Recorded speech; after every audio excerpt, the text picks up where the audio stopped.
I remember I was there less than a month ago, and everything was peaceful. People were going on about, their lives, working, celebrating holidays. There was winter vacation going on for just normal kids.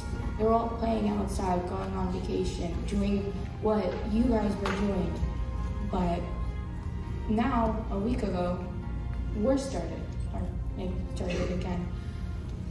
And now those kids your age are in bomb shelters, making homemade explosives to try to protect their own country, because it's hard to be on ground there because they're living through that situation. But it's hard to be miles away from there where you cannot get live information at all. The only way you could know if anything's happening is through a phone.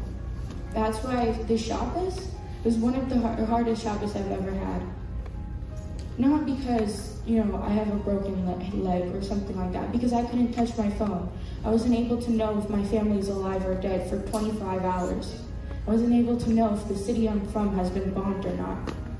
I wasn't able to know if people that I know from different cities that are getting bombed and have airstrikes and fire going on, if they're alive, if they're okay, or if their house is still standing. I got a video on my phone of a building being struck by a bomb.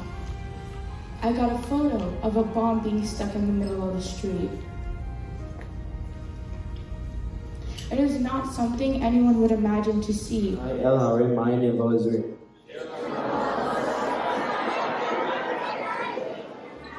עזרינים אדוני עושה שמיים וארץ.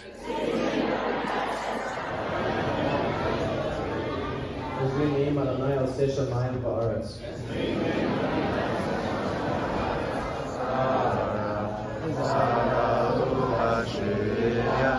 Only